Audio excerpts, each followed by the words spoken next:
కానివ్వండి. మీకు అర్థమైందా? అప్పుడు అతనికే మనం సపోర్ట్ చేయాలి. అర్థమైందా?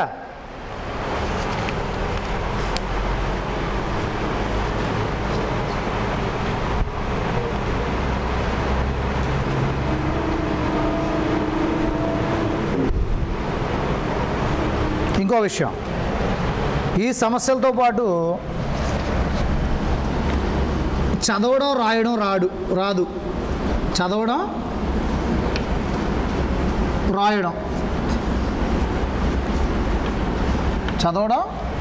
రాయడం అంటే విద్య లేదు కానీ ధర్మాన్ని స్వీకరించాలనుకుంటున్నాడు.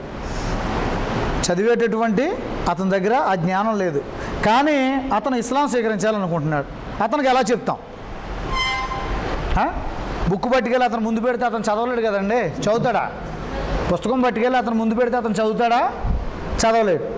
చదవలేడు కాబట్టి అతనికి అర్థమయ్యేటటువంటి విధానంలో మనం ధర్మాన్ని బోధించాలి. ఇవి మెయిన్ సమస్యలు.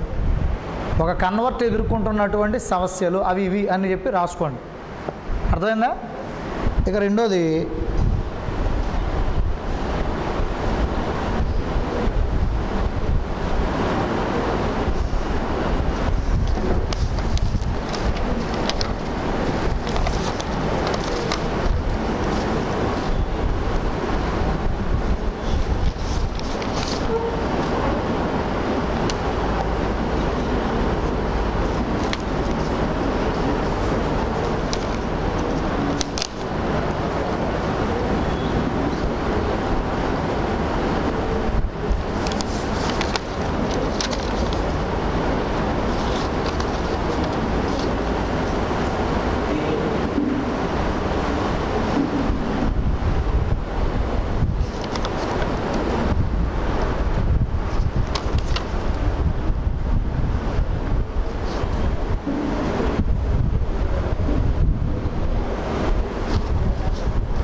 ఇంకోటి,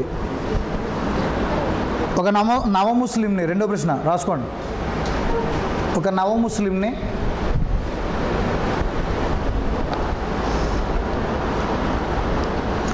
మనం ఏ విధంగా గౌరవించాలి? ఒక నవ ముస్లింని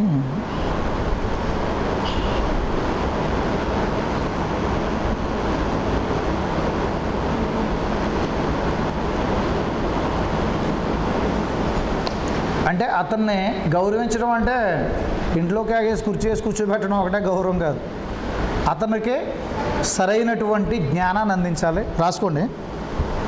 అతనిని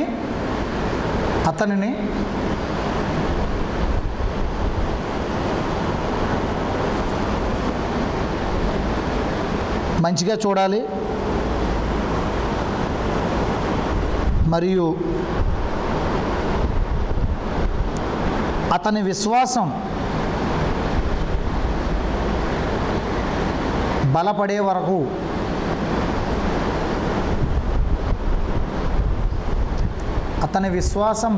వరకు అతనిని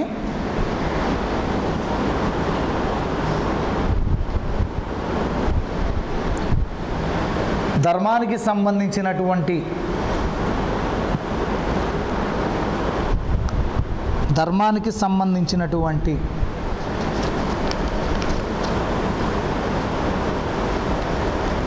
శిక్షణా తరగతులలో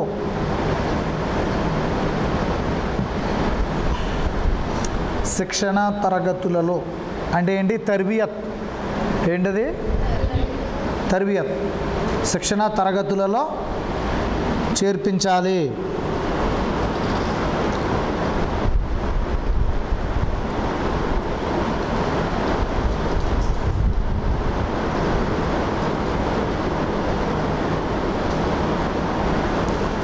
అతని మనసును ఉల్లాసపరచడం కోసం మీరు పాయింట్ల కింద రాసుకుంటున్నారమ్మా అందరూ?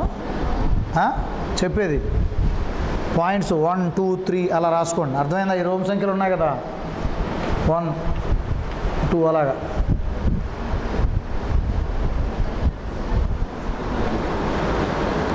అతని మనసును ఉల్లాసపరచడం కోసం అతనికి ముస్లిం సమూహాలలో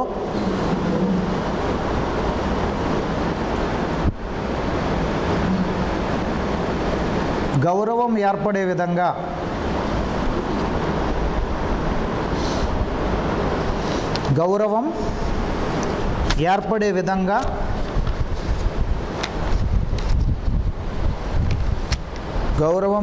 విధంగా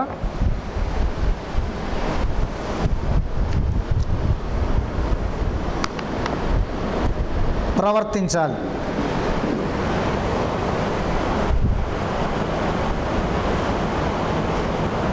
ఎలా గౌరవం ఏర్పడడం అంటే ఎలాగా?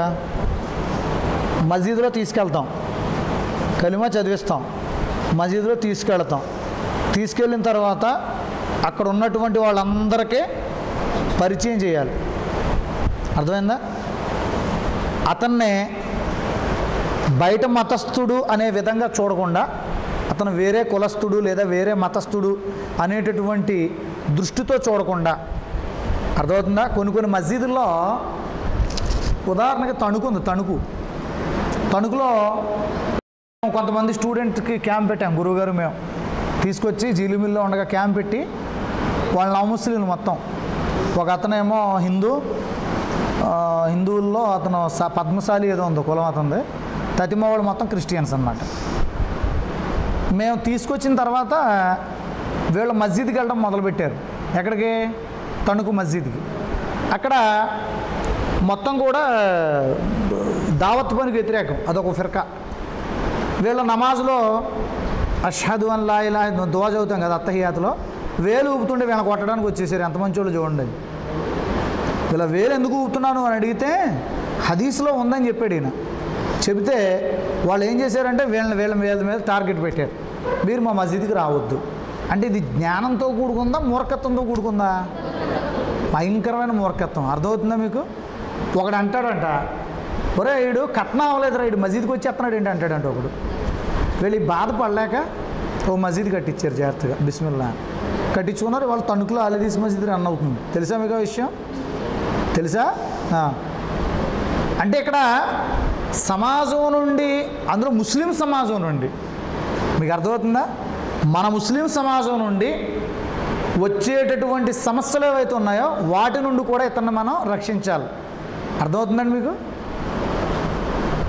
రెండోది, తర్వాత ఇంకో పాయింట్,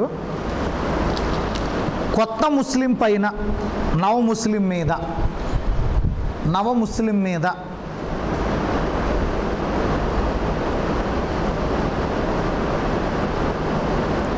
శ్రద్ధ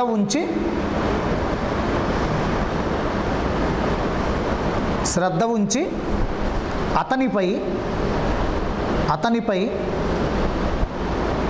దృష్టి పెట్టాలి. దృష్టి పెట్టడం అంటే భూతద్దం పెట్టుకున్నాడు వెనకాల తిరగడం కాదు. అర్థమైందా? దృష్టి పెట్టడం అంటే భూతద్దం పెట్టుకుని ఏం చేస్తున్నాడు అది కాదు చూడడం. ఇతని యొక్క దినచర్య ఎలా ఉంది, ఇతను ఇస్లాంలోకి రాకముందు ఎలా ఉన్నాడు, ఇస్లాంలోకి వచ్చిన తర్వాత ఎలా ఉన్నాడు. ఇది జరుపమ్మ కొంచెం కూలరు, ఇది అడిపోతుంది గాలి మొత్తం. దృష్టి పెట్టడం అంటే అతని మీద అతను ఇంతకుముందు నమాజ్ చదవాల. ఎప్పుడు? ఇస్లాంలోకి రాకముందు నమాజ్ చదవాల. అలాగే అతని జీవిత విధానం వేరేగా ఉండేది. ఎప్పుడు? ధర్మ స్వీకారానికి పూర్వం. స్వీకరించిన తర్వాత అరే పొద్దుటే నమాజ్కి వస్తున్నాడులే, ఇతర టైంలో రాపోయినా పర్లేదులే, నీ పని నువ్వు చేసుకో అని చెప్పకూడదు. మనం ఏం చెప్పాలి? నువ్వు ఏ విధంగా అయితే ఉదయం నమాజ్కి వచ్చావో నువ్వు సమయం చూసుకుని మళ్ళీ జోహర్ నమాజ్కి రావాలి. నీకు రావడం కుదరలేదనుకో, ట్రైనింగ్ అమ్మ ఇదంతా, మీకు అర్థమవుతుందా? అతనికి మనం చెప్పాలి, నీకు రావడం కుదరలా, మీ ఓనర్ ఒప్పుకోలే, నువ్వు పనిచేసేటటువంటి యజమాని దానికి అంగీకారం తెలపలేదు. అప్పుడు నువ్వేం చేయాలి? నమాజ్ ఎగ్గొట్టే ఏం చెప్పకూడదు. నువ్వు ఎక్కడైతే ఉన్నావో ఆ ప్రదేశంలో 4 రకాతులు నమాజ్ చదువుకో. అర్థమైందా? అతని మీద బరువు బాధ్యతలు పెట్టేసి అరే నువ్వు మసీదుకి రాకపోతే నువ్వు బహిష్కృతుడు అయిపోతావురా అని చెప్పామనుకోండి, ఎందుకు అందులోంచి ఇందులోకి వచ్చానండి నన్ను బహిష్కరించడానికి అని అడుగుతాడు. వాస్తవేనా? వాస్తవేనా? మీకు ఇప్పుడు తెలియదు అంటే నేను యాక్చువల్ చెప్తున్నా, ఇలాంటి క్యాంపుల్లో 20 మంది వచ్చినా 30 మంది వచ్చినా అల్లా దయ వల్ల ఒక 2-3 తయారవుతారు, గట్టిగా తయారవుతారు నాకు తెలిసినంతవరకు. అర్థమైందండి? ఎందుకంటే ఒక తపన ఉండాలి, ఒక పట్టుదల. మేము జీలుగుమిల్లో క్యాంపులు పెట్టాం, తణుకులో పెట్టాం, రావులపాలెం పెట్టాం, రాజమండ్రి పెట్టాం, ప్రతి చోట పెట్టాం. ఒక 2-3 రావడం 25 మంది 30 మంది వచ్చేవారు. అర్థమైందమ్మా? ఎందుకు చెప్తున్నానంటే మనలో తపన ఉండాలి, నేను చెప్పాలి, నేను ప్రజలకే ధర్మాన్ని బోధించాలనే తపన ఉండాలి, సిల్లిగా తీసుకోవద్దు. అర్థమైందా? దావత్ పని అనేది అల్లాహ్ అందరికీ ఇవ్వడు, ఇస్తాడు అందరికీ. ధర్మాన్ని బోధించడం అనేది ఏంటి? ఒక వరం. అర్థమైందా? మనం ఏదో కాలర్లు ఎగరేసేసి నేను పెద్ద పండితుడినంటే దైవం మెచ్చుకోడు. ఆ దావత్ పని చేయడం అనేది దాయిలు ఎవరో ప్రవక్తలకే వారసులు. వాస్తవేనా? దాయిలు అంటే ఎవరో ప్రవక్తలకి వారసులు. వాళ్ళు తాము తెలుసుకున్నటువంటి ధర్మాన్ని ప్రజలకి ఉత్తమమైనటువంటి పద్ధతిలో చేరయ్యాలి. అర్థమైందా? ఈ బాధ్యత మన మీద ఉంది కాబట్టి, మనం తెలుసుకుంటున్నాం కాబట్టి ఇన్షాల్లా ఇక్కడికి వచ్చిన వాళ్ళందరూ కూడా ఒక్కొక్క దాయిగా అవ్వాలని ఇన్షాల్లా అల్లాహ్తో దువా చేద్దాం. అర్థమైందా? అర్థమైందండి? ఇక్కడ ఆ నవముస్లిం మీద దృష్టి పెట్టాలి. దృష్టి పెట్టడం అంటే ఇతను సమయానికి నమాజ్ చదువుతున్నాడా లేదా, చదివించాలి కదా. చదివించాలా వద్దా? కొన్ని ఫిర్కాలు ఉన్నాయి, కొంతమంది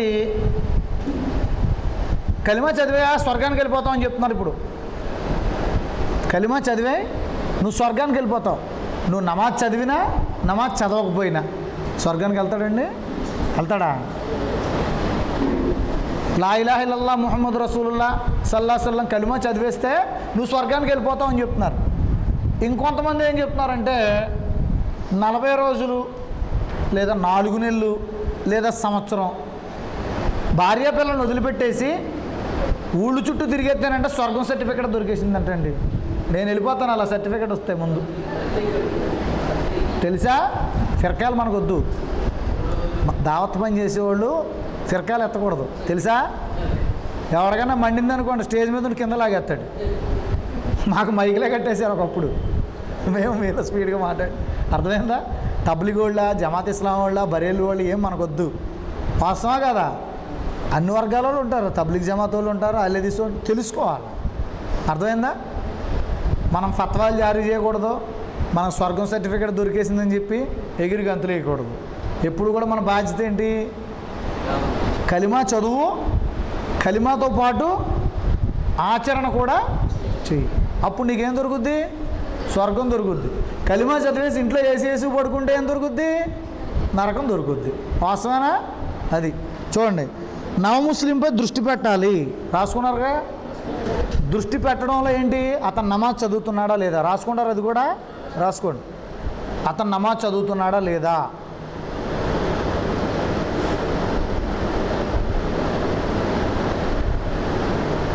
అతని యొక్క జీవన విధానం ఎలా ఉంది, అతని యొక్క జీవన విధానం ఎలా ఉంది,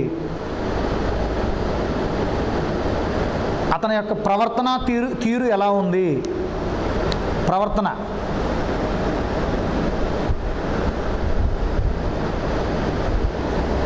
ఉదాహరణకి ఇస్లాంలోకి రాకముందు ఒక ధార్మిక విధానం లేక అతను ఎలా బ్రతుకుతాడు? తారత్ ఎలాగెళ్ళాడో తెలియదు. పశువులు ఏ విధంగా అయితే నిలబడిపోస్తాయో అలాగే ఇతను కూడా మూత్ర విసర్జన చేసేవాడు. వాస్తవం కదా? మీరు బాగా గుర్తుపెట్టుకోండి అమ్మా, రాసుకోండి. సిగ్గుపడే విషయాలేం కాదు ఇది.